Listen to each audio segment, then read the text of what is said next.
Hello everyone, आप सबका स्वागत है मेरे यूट्यूब चैनल रीलर्न आइडिया में। आज का जो हमारा टॉपिक है प्रैक्टिकल पेपर पे है। जो प्रैक्टिकल पेपर आपका आता है तो उसमें जो 30 मार्क का पहला क्वेश्चन होता है उसे किस तरह से सॉल्व किया जाता है और जो डायग्राम होता है उसे किस तरह से कौन सा प्रोसेस आपको फॉलो करना होता है उसके बारे में हम पूरी जानकारी लेंगे। तो वीडियो को अंत तक देखना ना भूलें क्योंकि ये बहुत ही इंपॉर्टेंट है। क्योंकि आपका जब अभी पेपर होने वाला है 1 तारीख से, इस 1 तारीख का आपका जो प्रैक्टिकल पेपर होगा उसके बारे में हम पूरे डिटेल में जानकारी देंगे। स्टार्ट करते हैं आज का जो हमारा वीडियो है। तो यहाँ पर आप देख सकते हैं एक पेपर दिया गया है। तो पेपर में सबसे पहले आपको थोड़ी जानकारी होना चाहिए कि जैसे आपका पेपर है प्रैक्टिकल पेपर का जो 6 घंटे के लिए होता है। यहाँ पर आप देख सकते हैं टाइम 6 घंटा दिया है और टोटल मार्क होता है 250 मार्क का क्वेश्चन पेपर होता है। उसमें आपको 2 से 3 क्वेश्चन होते हैं। अगर फर्स्ट ईयर है आपका तो 3 क्वेश्चन होते हैं और सेकंड ईयर है तो आपके लिए 2 क्वेश्चन होते हैं। तो यहाँ पर आप देख सकते हैं सबसे पहला जो नोट दिया है अटेम्प्ट ऑल क्वेश्चन, मतलब जितने भी क्वेश्चन दिया आपको सॉल्व करना जरूरी है। तो सबसे पहला क्वेश्चन जो है आपको जो 30 मार्क के लिए दिया जाता है इसे हम आज पूरा प्रैक्टिकली हम आपको दिखाने वाले कि किस तरह से प्रोसेस लिखा जाता है और कौन सा प्रोसेस फॉलो करने से आपको जॉब बनाने में टाइम कम लगता है। तो सबसे पहला क्वेश्चन क्या है कि write the sequence of operation tools and equipment and machinery to complete the given job. तो यहाँ पर आपको एक जॉब का डायग्राम दिखाया गया है। यहाँ पर आप देख सकते हैं प्रैक्टिकल पेपर हम आपको दिखा रहे हैं। तो ये जो जॉब है आपको इस जॉब को कंप्लीट करने के लिए कौन कौन से टूल्स इक्विपमेंट लगने वाले हैं या फिर उसके बाद इसका ऑपरेशन कौन कौन सा है और मशीनरी आप कौन कौन से यूज करने वाले हैं, इसको आपको राइटिंग वर्क होता है 1 आवर के लिए एक राइटिंग वर्क या फिर हाफ आवर के लिए राइटिंग वर्क होता है जो आपको लिख कर देना होता है प्रैक्टिकल परफॉर्म करने से पहले। तो किस तरह से आपको कौन से स्टेप बाय स्टेप आपको लिखना है ये हम पूरा कंप्लीटली बताएंगे। तो जो हमारा पहला क्वेश्चन होता है कि write down the sequence of operation tools and equipment and machinery to the complete given job. तो इसके लिए आपको 30 मार्क दिया जाता है और 30 में से 30 मार्क किस तरह से लाना है इसके बारे में हम अभी जानकारी लेंगे। और सेकंड नंबर का जो क्वेश्चन होता है make the following job as per given drawing and dimension, मतलब आपको जो डायग्राम दिया गया है इसको आपको कंप्लीट करना है जिसमें आपको मिलता है 220 मार्क। और अगर फर्स्ट ईयर है तो 10 मार्क का वाइवा भी होता है जो थर्ड नंबर का क्वेश्चन होता है जो हमने नहीं लिया है। 2 ही क्वेश्चन हम आपको सॉल्व करके देंगे। तो जो हमारा पहला क्वेश्चन था जिसमें हम आपको ऑपरेशन टूल्स इक्विपमेंट और मशीनरी इसके बारे में हम पूरी जानकारी लेंगे कि प्रोसेस किस तरह से लिखा जाता है 30 मार्क के लिए। तो स्टार्ट करते हैं आज का जो हमारा पहला क्वेश्चन है। पहले क्वेश्चन को किस तरह से सॉल्व किया जाता है प्रैक्टिकल प्रोसेस। तो इसके लिए सबसे पहले आपको क्या करना है, जैसे जो डायग्राम है जो आपका डायग्राम आपको सबसे पहले पूरा एक बार पढ़ लेना है कि इसकी टोटल लेंथ कितनी है, इसका सबसे बड़ा डायमीटर कितना है, उसके बाद इसका छोटा डायमीटर कितना है। जैसे M20 दिया है तो M20 का पिच कितना होता है थ्रेडिंग करते समय, ये सब आपको सबसे पहले बेसिक आपको देख लेना है। डायग्राम को देखकर आपको सबसे पहले ध्यान में रख लेना है कि इसमें कौन कौन सा ऑपरेशन है। चैम्परिंग ऑपरेशन है, प्लेन टर्निंग है, स्टेप टर्निंग है, टेपर टर्निंग है, रेडियस टर्निंग है, पार्टिंग है मतलब ग्रूविंग है, उसके बाद थ्रेडिंग ऑपरेशन है। टोटल लेंथ है जो आपकी 100 मिलीमीटर, बड़ा डायमीटर है 40 मिलीमीटर। उसके बाद यहाँ पर आप देख सकते हैं जो हमें टेपर टर्निंग करना है, टेपर टर्निंग का लंबाई कितना दिया है 30 मिलीमीटर है। इस तरह से आपको पूरा सबसे पहले आपको जॉब को एक बार पूरा डायग्राम पढ़ लेना है कि किस तरह से आपको और कौन से प्रोसेस आपको फॉलो करना है। जैसे मान लीजिए जॉब अगर आपको कंप्लीट करना है तो आपको कौन से साइड से बनाने के बाद जॉब एक बार कंप्लीट होने वाला है कम समय में। तो ये जो आपको जॉब डायग्राम दिखाया गया है इस जॉब को अगर सबसे पहले आपको ये बैक साइड अगर आप बना लेते हैं, मतलब सबसे पहले क्या करना है प्लेन टर्निंग करके डायमीटर 40 बना लेना, उसके बाद चैम्परिंग करके जॉब को पलटा देना है और जॉब को पलटा के फिर बैक साइड से पूरा ये प्रोसेस आपको कंप्लीट करना है। तो इससे जॉब आपका जल्दी बन जाएगा, बार बार आपको जॉब को पलटाने की जरूरत भी नहीं पड़ेगी। तो यही होता है कि जो हमारा सेकंड जो क्वेश्चन होता है जब हम प्रैक्टिकल बनाते हैं तो आपको कौन से प्रोसेस फॉलो करके बनाना है इसी को आपको लिखना है। जो पहला क्वेश्चन 30 मार्क के लिए होता है, इस क्वेश्चन में आपको राइटिंग वर्क होता है 30 मार्क के लिए, तो इसी को हम अभी कंप्लीट करके देने वाले हैं। तो सबसे पहला जब हम प्रोसेस स्टार्ट करते हैं सबसे पहला आता है टूल्स और इक्विपमेंट, जैसे क्वेश्चन में मेंशन किया था। तो जो जॉब हम करने वाले हैं उसमें कौन कौन से टूल्स और इक्विपमेंट लगने वाले हैं। तो कटिंग टूल हम हाई स्पीड स्टील के कटिंग टूल यूज करेंगे 1/2 इंच बाय 4 इंच का। उसके बाद पैकिंग पट्टी, surface plate, spanner set, chuck key, tool key, parting tool, radius tool, threading tool और रेडियस टूल जो ऑपरेशन करने के लिए हमें लगने वाले हैं। उसके बाद जैसे टूल्स और इक्विपमेंट हमने लिख लिया, उसके बाद का स्टेप आता है मेजरिंग टूल्स, मतलब हम कौन कौन से टूल्स इसको इसमें यूज करने वाले हैं। तो स्टील रूल 300 mm का और वर्नियर कैलिपर 300 मिलीमीटर का। उसके बाद मशीन हम कौन कौन से यूज करने वाले हैं इसमें, जैसे हमें अगर ग्राइंडिंग करना है तो बेंच ग्राइंडर यूज करेंगे या फिर पेडेस्टल ग्राइंडर होता है और हमारा सेंटर लेथ मशीन। उसके बाद रॉ मटेरियल जॉब का रॉ मटेरियल कौन सा है, एमएस राउंड बार और साइन पेपर हम फिनिशिंग के लिए यूज करेंगे। उसके बाद का स्टेप है साइज। जो जॉब का आपको साइज दिया गया है, रफ साइज दिया है हमारा, डायमीटर 42 इंटू 105 मिलीमीटर एक पीस है। तो जो हमारा सिंगल पीस ही है, फिटिंग जॉब नहीं है, तो इसलिए हमें यहाँ पे एक पीस है। और जो साइज यहाँ पर दिया है ये रफ साइज है, मतलब डायमीटर में 2 mm प्लस है और जो हमारा लेंथ है, लेंथ में 5 mm प्लस है। उसके बाद आपका चालू होता है प्रोसीजर, आपको किस तरह से आपको जॉब कंप्लीट करना है। तो सबसे पहला स्टेप आता है कि प्रोसीजर को, सबसे पहला पॉइंट आए हमारा, चाहे फिटर रहे, टर्नर रहे, कौन सा भी ट्रेड रहे, सबसे पहला पॉइंट कॉमन होता है, दिए गए ड्राइंग के अनुसार रॉ मटेरियल का सिलेक्शन करना है। क्योंकि जो हमारा डायग्राम है, डायग्राम के हिसाब से आपको रॉ मटेरियल का सिलेक्शन करना है, क्योंकि डायमीटर अगर प्रॉपर या फिर लेंथ प्रॉपर नहीं रहा तो हमारा जॉब नहीं बनता है। सेकंड नंबर का पॉइंट है, रॉ मटेरियल को पावर सा मशीन में बांधकर सेट करना है। मतलब ये जो सबसे जो कॉमन पॉइंट है, ऊपर के 5-6 पॉइंट कॉमन होते हैं। उसके बाद स्टील रूल और स्क्राइबर के सहायता से मार्किंग करना है, जॉब का लेंथ जितना है उसके ऊपर मार्किंग करना है, जैसे डायमीटर 42 इंटू 105 मिलीमीटर। उसके बाद पावर सा मशीन के सहायता से हमने कट किया। ध्यान में रखें कि जब हम कोई भी लाइन हम लिख रहे हैं तो उसे डायरेक्टली कंप्लीट करना है। उसके बाद मतलब जहां पर आप देख सकते हैं, जैसे मार्किंग किया, उसके बाद का जो पहला पॉइंट स्टार्ट होता है, उसमें यहाँ पर पॉइंट एकदम स्टार्टिंग से होना चाहिए। इसमें ऐसा लिखना इसलिए, या फिर उसके बाद इस तरह से पॉइंट स्टार्ट नहीं करना होता है। और जो भी हम प्रोसेस लिखने वाले हैं, पूरे पॉइंट टू पॉइंट आपको इस तरह से नंबरिंग करके लिखना है। तो जैसे हमने सबसे पहले मटेरियल कट कर लिया, उसके बाद का स्टेप आपका चालू होता है 50 मिलीमीटर बाहर रखकर जॉब को फोर्जा चक में सेट किया। जैसे मैंने आपको सबसे पहले बताया कि जॉब को बैक साइड से बनाना है, तो बैक साइड का लेंथ हमें उतना इंपॉर्टेंट नहीं है, सिर्फ आपका डायमीटर फाइनल करके रखना है, इसलिए हमने 50 मिलीमीटर बाहर रखकर जॉब फोर्जा चक में सेट किया है। सेकंड, उसके बाद का पॉइंट है, चक की और सरफेस गेज की सहायता से जॉब को एक्यूरेट ट्रू कर लेना है। उसके बाद का पॉइंट है, टूल पोस्ट पे कटिंग टूल को पैकिंग पट्टी के साथ सेंटर राइट पे सेट करना है। यह सबसे इंपॉर्टेंट पॉइंट है। जब हम जॉब को ट्रू कर लेते हैं, उसके बाद आपको जो भी ऑपरेशन करना होता है उसके लिए कटिंग टूल की आवश्यकता होती है। और कटिंग टूल को सेंटर राइट पे सेट करना बहुत ही इंपॉर्टेंट होता है, क्योंकि जब तक हम सेंटर राइट पे सेट नहीं करते तो पूरा जो प्रोसेस हम करते हुए ऑपरेशन, वो उसमें सावधानियां बरतनी पड़ती है अगर सेंटर राइट पे सेट नहीं करते हैं तो। क्योंकि अगर सेंटर राइट से नीचे अगर कटिंग टूल रहता है तो उस समय जॉब हमारा कटिंग टूल के ऊपर पलटने के बहुत ज्यादा चांसेस रहते हैं, इसलिए कटिंग टूल को सेंटर राइट पे सेट करना बहुत इंपॉर्टेंट होता है। उसके बाद का पॉइंट जो हमारा, कटिंग टूल को 45 डिग्री से ज्यादा एंगल में सेट किया और मशीन को मीडियम स्पीड पे सेट करना है। मतलब अगर हमें सबसे पहला स्टेप क्या होता है कि ऑपरेशन का जॉब का फेसिंग करना होता है, और फेसिंग करने के लिए कटिंग टूल का एंगल होता है 57 डिग्री, जो थियोरेटिकल है। तो इसलिए हमने यहाँ पर मेंशन किया कि 45 डिग्री से ज्यादा एंगल में सेट करना है कटिंग टूल को। उसके बाद क्रॉस स्लाइड के सहायता से जॉब के एंड पॉइंट में 2 मिलीमीटर की फेसिंग करना है। जैसे हमने सबसे पहले आपको रॉ साइज बताया था कि जॉब का साइज कितना 5 मिलीमीटर प्लस है, तो वन साइड से 2 मिलीमीटर की फेसिंग कर लेना है कटिंग टूल के सहायता से। उसके बाद का जो स्टेप है हमारा, प्लेन टर्निंग करके जॉब का साइज डायमीटर 40 तैयार कर लेना है। मतलब ये जो आपको डायमीटर दिया है ये सबसे बड़ा डायमीटर है, इसलिए हमने सबसे पहले आपको बोला था कि जॉब के डायग्राम को सबसे पहले देख लेना कि उसमें कौन कौन से डायमेंशन और कितना डायमेंशन दिया है। तो जो हमारा बड़ा डायमीटर 40 मिलीमीटर, जो हमने सबसे पहले प्लेन टर्निंग करके तैयार करना है। उसके बाद का स्टेप है, कटिंग टूल को 45 डिग्री में सेट करके जॉब के एंड में 2 मिलीमीटर की चैम्फरिंग करना है। जैसे यहाँ पर जो जॉब में आपको दिखाया था, उस जॉब के बैक साइड में सिर्फ क्या करना है, 40 जो हमारा डायमीटर 40 मिलीमीटर प्लेन टर्निंग करके प्लेन 40 बनाना है। उसके बाद उसके एंड में 2 मिलीमीटर की चैम्परिंग दिखाया था 45 डिग्री में, यह चैम्परिंग कर लेना है। उसके बाद का पॉइंट है, ड्राइंग के अनुसार जॉब का साइज वर्नियर कैलिपर से चेक करना है। मतलब जो हमने डायमीटर 40 मिलीमीटर तैयार किया है उसको एक बार वर्नियर कैलिपर के सहायता से चेक कर लेना है। नेक्स्ट पॉइंट है, जॉब को पलटा के चक्की और सरफेस गेज की सहायता से जॉब को एक्यूरेट ट्रू करना है। मतलब जैसे सबसे पहले हमने जो प्रोसेस बताया कि बैक साइड से इसे बनाना है, तो बैक साइड से वन साइड बनने के बाद उसे जॉब को पलटा देना। उसके बाद बाकी के प्रोसेस हम इसी साइड से कंप्लीट करने वाले हैं। जैसे हमारा नेक्स्ट पॉइंट है, क्रॉस स्लाइड के सहायता से जॉब की एंड में 3 मिलीमीटर की फेसिंग करके जॉब की लंबाई तैयार करना है। जैसे पहले साइड से हमने 2 मिलीमीटर का फेसिंग किया था, अभी सेकंड साइड से 3 मिलीमीटर का फेसिंग करना है। मतलब जो जॉब हमारा 5 मिलीमीटर एक्स्ट्रा था, यहाँ पर हमारा पूरा जॉब फाइनल साइज में बन जाता है। नेक्स्ट साइड, सेकंड साइड से जब हम फेसिंग करके इसकी लेंथ मेंटेन करते हैं तब।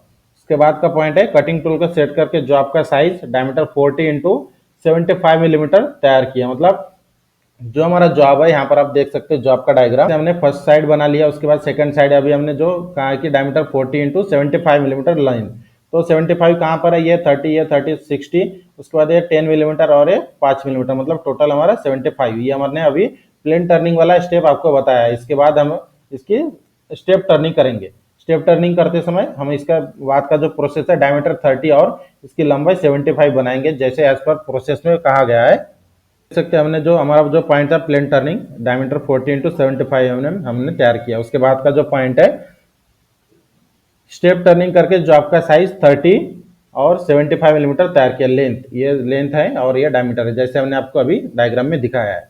उसके बाद का जो पॉइंट है, रेडियस टूल को सेट करके जॉब के एंड से 65 मिलीमीटर छोड़कर 10 मिलीमीटर रेडियस टर्निंग किया। तो जैसे जॉब में दिखाया था, जैसे जॉब के एंड जो हमारा बीच में रेडियस टर्निंग है, तो जॉब के एंड से 65 मिलीमीटर छोड़कर रेडियस टूल को सेट करके हमने 10 मिलीमीटर का R10 का रेडियस टर्निंग किया है, जैसे डायग्राम में दिखाया गया है।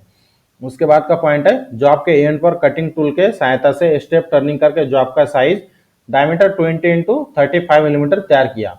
तो जो जैसे जॉब पर यहाँ पर आप देख सकते हैं, तो हमने पॉइंट बताया कि डायमीटर 20 इंटू जॉब की लंबाई 35 मिलीमीटर, ये वाला पॉइंट हमने अभी तैयार किया है, जैसे एज पर प्रोसेस के हिसाब से। यहाँ पर टोटल लेंथ कितना है, 35 मिलीमीटर, और इसका डायमीटर हमने M20 जो दिया है, इसका मेजर डायमीटर है 20 मिलीमीटर। यह स्टेप हमने तैयार किया है। इसके बाद का जो स्टेप है, हम इसे इसकी यहाँ पर ग्रूविंग करेंगे, मतलब अंडर कटिंग करेंगे। उसके बाद इसकी टेपर टर्निंग करेंगे, जैसे प्रोसेस में कहा गया है। कटिंग टूल को 45 डिग्री में सेट करके जॉब के एंड में 2 मिलीमीटर की चैम्परिंग करना है। जहां पर हमें M20 की थ्रेडिंग दिखाया गया है, उसके ऊपर 2 मिलीमीटर के चैम्पर है, तो उस चैम्पर को सबसे पहले कर लेना है। उसके बाद ड्राइंग के अनुसार स्टेप टर्निंग करने के लिए टेपर की डिग्री कैलकुलेट करना है, जैसे एज पर डायग्राम के हिसाब से आपको टेपर टर्निंग दिखाया गया है। हमने जो प्रोसेस है, हमने यहाँ तक सामने का प्रोसेस कंप्लीट कर लिया, अभी हमें टेपर टर्निंग करना है। तो टेपर टर्निंग करते समय सबसे पहले आपको एंगल आपको पता होना चाहिए, तो एंगल की हम कैलकुलेट करेंगे। तो सबसे पहले एक बार आपको डायग्राम के हिसाब से जो टेपर टर्निंग का कैलकुलेशन करने के लिए जो हमें चाहिए होता है, बड़ा डायमीटर, छोटा डायमीटर और उसकी टेपर की लेंथ। तो टेपर की बड़ा डायमीटर कितना है, 30 मिलीमीटर, टेपर का छोटा डायमीटर है 22 मिलीमीटर, और टेपर की लेंथ कितना है, 30 मिलीमीटर। ये तीन चीज के सहायता से हमें टेपर का एंगल कैलकुलेट करना है, इस तरह से। जैसे यहाँ पर आप देख सकते हैं, हमने गिवन डाटा मतलब टेपर का एंगल किस तरह से कैलकुलेट करना है, यहाँ पर आपको पूरा डिटेल में दिखाया है। बड़ा डायमीटर 30 मिलीमीटर है, छोटा डायमीटर 22 मिलीमीटर है, और टेपर की लंबाई कितना है, 30 मिलीमीटर। तो इसके हिसाब से फॉर्मूला हमारा है जो tan theta is equal to d minus D, capital D minus small d divided by 2l, मतलब जो हमारा बड़ा डायमीटर है उसके बाद छोटा डायमीटर और मल्टीप्लाई बाय 2 इंटू टेपर की लंबाई। तो हम फॉर्मूला में वैल्यू पुटअप करेंगे। बड़ा डायमीटर की वैल्यू है 30 मिलीमीटर, छोटा डायमीटर की वैल्यू है 22 मिलीमीटर, और टेपर की लंबाई है 2 इंटू 30 मिलीमीटर। जब हम इनको सॉल्व करते हैं, 30 में से 22 माइनस करने पर 8 बचता है, और 30 इंटू 20 कितना होता है, 30 इंटू 2 मतलब 60 होता है। तो ये यहाँ पर जो आपका प्रोसेस यहाँ तक पहुंचने के बाद आपको क्या करना है, कैलकुलेट करते समय ध्यान में रखे, ये जो 08 हमारा निकला है, ये कभी भी ऊपर वाला वैल्यू कम ही निकलता है और नीचे वाला बड़ा निकलता है। तो ऊपर वाला जो वैल्यू है छोटा, इसको बड़े वैल्यू से हमें डिवाइडेशन मतलब भागाकार करना है, और हमारा वैल्यू कभी भी पॉइंट में ही निकलता है यहाँ पर। और इसके बाद जो हम कैलकुलेट करके जो हमारा पॉइंट में वैल्यू निकलता है, इसे लॉग टेबल में देखना होता है। और इसका अगर शॉर्ट फॉर्म अगर चाहिए कि किस तरह से निकाला जाता है, तो हमारा अलग से भी टेपर कैलकुलेट करने का वीडियो अलग से दिया है, यहाँ पर चेक कर सकते हैं। तो जैसे ये आपका वैल्यू आपको निकालना है, जैसे 0.1333, तो ये वैल्यू आपको नेचुरल टेंजेंट में चेक करना होता है लॉग टेबल के।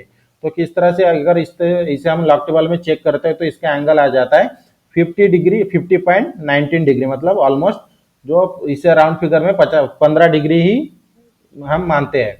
और दूसरा एक तरीका है डायरेक्टली शॉर्टकट कैलकुलेट करने का, और जो एंगल निकलता है उसी डिग्री को आपको सेट करना होता है मशीन के ऊपर। ये हमारा शॉर्टकट फॉर्मूला है कि जो हमने वैल्यू कैलकुलेट करके हमें जो वैल्यू मिला था, जो उसे मल्टीप्लाई बाय 57 करना है। जैसे हमारा वैल्यू था 0.1333 मल्टीप्लाई बाय 57। इसके बाद इसको कैलकुलेट करने के बाद जो एंगल हमें मिलता है, इसी को ही डायरेक्टली आपको सुबेल बेस पर सेट करना होता है, इसका डबल नहीं, इसका हाफ भी नहीं। जितना एंगल आपको मिलता है उसी एंगल को ही सेट करना है डायरेक्टली, कंफ्यूजन नहीं होना है। हमारा टोटल एंगल है 50 डिग्री, और जो हमारे हाफ इंक्लूडेड है, मतलब क्योंकि जॉब रोटेट होता है तो दोनों तरफ से कटिंग होता है, तो इसलिए इसका आधा डिग्री हमें सेट करना होता है। तो ये जो आपको फार्मूला दिया है शॉर्टकट तरीके से, इस फार्मूला के साथ जो कैलकुलेट करने के बाद जो एंगल निकलता है उसी एंगल को डायरेक्टली सेट करना होता है। इसके ऊपर से अलग से भी टेपर टर्निंग का भी वीडियो मेरे चैनल पर है। इसके बाद का जो पॉइंट है, जैसे हमने टेपर का डिग्री कैलकुलेट कर लिया है, उसके बाद कंपाउंड स्लाइड को स्पैनर के सहायता से लूज करके कैलकुलेट करके जो डिग्री हमें मिला है उस डिग्री को हमें स्वेल बेस पर सेट करना है। जैसे हमारे डिग्री कितना मिला है 7.6 डिग्री, ये है हमारा हाफ इंक्लूडेड एंगल। इसे टेक्निकल लैंग्वेज में हाफ इंक्लूडेड एंगल कहा जाता है, और टोटल एंगल है मतलब इंक्लूडेड एंगल कितना है 50 डिग्री, लेकिन इसका हाफ हमें सेट करना होता है, कभी भी ध्यान में रखें।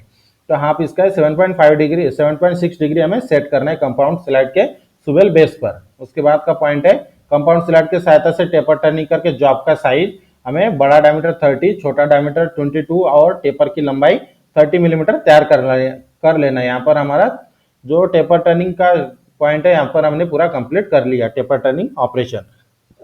इसके बाद का जो पॉइंट है, ड्राइंग के अनुसार जॉब का साइज एक बार वर्नियर कैलिपर के सहायता से चेक कर लेना है। जो डायग्राम में दिया है टेपर टर्निंग का बड़ा डायमीटर, छोटा डायमीटर और टेपर की लेंथ, तो वर्नियर कैलिपर से एक बार हमें पूरा ये चेक कर लेना है। नेक्स्ट पॉइंट है, दिए गए ड्राइंग के अनुसार जॉब के एंड से 30 मिलीमीटर छोड़कर 5 मिलीमीटर की अंडर कटिंग करना है। जैसे हमें लास्ट हमारा जो प्रोसेस बचा है थ्रेडिंग के बाद हमें अंडर कटिंग दिखाया गया है, तो अंडर कटिंग को अभी हमें करना है, जैसे यहाँ पर हमने अभी प्रोसेस आपको बताया है। उसके बाद का जो हमारा पॉइंट है, टूल पोस्ट में वी थ्रेडिंग टूल को सेंटर गेज के सहायता से सेट करना है। जैसे हमें थ्रेडिंग टूल सेट करना है, तो थ्रेडिंग टूल सेट करते समय आपको सेंटर गेज का उपयोग करना है। तो थ्रेडिंग टूल को किस तरह से सेट करना है, इसका भी वीडियो मेरे चैनल पर अलग से है, जहां पर आप पूरे डिटेल में देख सकते हैं। इसके बाद का जो पॉइंट है, ड्राइंग में दिए गए 2.5 मिलीमीटर पिच, तो ये पिच आपको मेंशन नहीं किया है, क्योंकि यहाँ पर जो आपको डायग्राम में दिखाया गया है सिर्फ M20 आपको डायग्राम में दिखाया है। आप देख सकते हैं जॉब के डायग्राम में सिर्फ M20 दिया है, तो इसके जो साइज दिया है, ये साइज के हिसाब से आपको पिच पता होना चाहिए, स्टैंडर्ड पिच इसका कितना होता है। तो इसका पिच होता है 2.5। तो इसका पिच किस तरह से कैलकुलेट करते हैं, इसका भी अलग से हमारा थ्रेडिंग का वीडियो है, वहाँ पर पूरा शॉर्टकट मेथड से बताया है।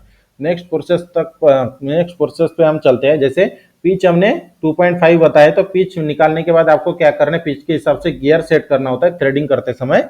2.5 पिच के हिसाब से गियर सेट करना है, और मशीन की स्पीड हमें मीडियम रखनी है। उसके बाद कैरेज को एंगेज करके पहले स्टेप में एक ट्रायल कट करके आपको स्क्रू पिच गेज के सहायता से थ्रेड की पिच को चेक करना है।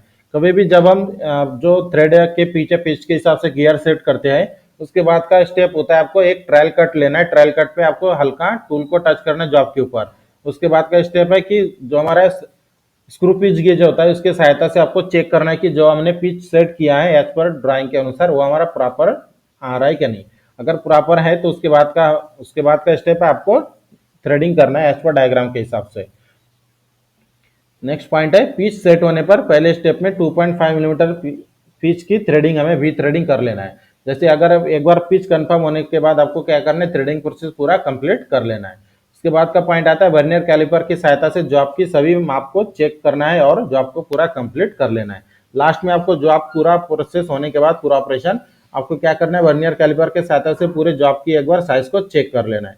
और लास्ट में आता है आपको सेफ्टी पॉइंट। सेफ्टी पॉइंट में कम से कम आपको पांच पॉइंट लिखना अनिवार्य होता है, तो 5 पॉइंट आपको कम से कम लिखना है। तो यहाँ पर आप देख सकते हैं हमने 7 पॉइंट ऐड किया है, लेकिन आपको कम से कम 5 पॉइंट तो भी लिखना होता है। तो सेफ्टी में सबसे पहला पॉइंट आता है, चलती मशीन पर कभी गियर नहीं बदलना है लेथ मशीन के ऊपर। उसके बाद सेकंड पॉइंट है, कटिंग टूल को ग्राइंडिंग करते समय सेफ्टी गॉगल का भी उपयोग करना है। थर्ड पॉइंट है सेफ्टी का, जॉब ट्रू होने के बाद चक्की को चक से निकाल के रखना, ध्यान में रखना है, क्योंकि अगर मान लीजिए जॉब को ट्रू करने के बाद हम चक्की को चक में ही फंसा के रखते हैं, उसके बाद मशीन ऑन करने के बाद डायरेक्टली हमें हमारे ऊपर वो स्ट्राइक करता है, इसलिए कभी भी जॉब को ट्रू करने के बाद चक्की को निकाल कर रखना ही है। नेक्स्ट पॉइंट है, वर्नियर कैलिपर से माप लेने से पहले जीरो एरर चेक कर ले। कोई भी मेजरिंग इंस्ट्रूमेंट जब हम यूज करते हैं तो उस समय सबसे पहले क्या करना है, जो मेजरिंग इंस्ट्रूमेंट है उसका जीरो एरर चेक कर लेना, चाहे वर्नियर कैलिपर रहे या फिर दूसरे कोई भी हम मेजरिंग इंस्ट्रूमेंट यूज कर रहे हैं, तो उस समय जीरो एरर चेक करना जरूरी है। नेक्स्ट पॉइंट है सेफ्टी का, थ्रेडिंग ऑपरेशन के अनुसार मशीन की स्पीड और फीट को सेट करना है। जो ऑपरेशन है, ऑपरेशन के हिसाब से आपको उसके हिसाब से स्पीड और फीट सेट करना है। इसके ऊपर ही आपकी जॉब की फिनिशिंग डिपेंड करता है। अगर स्पीड और फीट प्रॉपर नहीं रहे तो उस समय जॉब के ऊपर कोई भी फिनिशिंग नहीं आता है। जैसे फाइनल फिनिशिंग आपको करना है तो स्पीड ज़्यादा रखे और फीड रेट कम रखे और डेप्थ ऑफ कट एकदम कम रखे, तभी आपके जॉब के ऊपर फिनिशिंग आता है। नेक्स्ट पॉइंट है सेफ्टी का। शुरुआत में हल्के कट ले और आवश्यकता अनुसार धीरे धीरे कट की गहराई बढ़ाए और लेथ और कटिंग टूल पर अत्यधिक तनाव से बचे। मतलब जो स्टार्टिंग में हम कट ले रहे हैं तो उसके ऊपर हमें छोटा छोटा कट लेना है और डेप्थ ऑफ कट भी छोटा रखना है और मशीन और कटिंग टूल के ऊपर ज़्यादा प्रेशर आने नहीं देना है।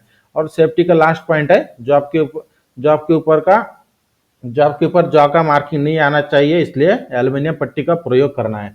जैसे हम सेकंड साइड जब हम पलटा के लगाते हैं तो फर्स्ट साइड के ऊपर जो जब हम जॉस के ऊपर पकड़ते हैं तो उसकी मार्किंग आ जाती है, मार्किंग नहीं आना चाहिए, इसलिए एल्यूमिनियम पट्टी का उपयोग करना है। इस तरह से जो आपका आज का जो हमारा जॉब था, जो 30 मार्क के लिए जो हमारा प्रोसेस था कि आपको प्रोसेस किस तरह से लिखना होता है, जो 30 मार्क के लिए आता है, जो फर्स्ट ईयर है या फिर सेकेंड ईयर, दोनों ईयर के लिए ये कंपलसरी रहता है 30 मार्क के लिए। तो जो किस तरह से आपको प्रोसेस लिखना है, कौन से स्टेप वाइज आपको फॉलो करना है, हमने आज के वीडियो में हमने आपको पूरा डिटेल में बताया है। और इसी तरह की इंपॉर्टेंट क्लास के लिए हमारे चैनल को सब्सक्राइब करके बेल आइकन को दबाएं ताकि हमारी वीडियो की नोटिफिकेशन आपको टाइम पर मिलते रहे। मिलते हैं अगले एक इंपॉर्टेंट क्लास के साथ। और इसकी अगर आपको पीडीएफ चाहिए, मतलब जो प्रोसेस हमने अभी आपको बताया है, इसकी अगर आपको पीडीएफ चाहिए तो हमें हमारे वीडियो के डिस्क्रिप्शन में व्हाट्सएप की लिंक दिया है ग्रुप का, उसको ज्वाइन करके आपको मैसेज करना है, हम आपको पीडीएफ प्रोवाइड कर देंगे। मिलते हैं अगले क्लास के साथ।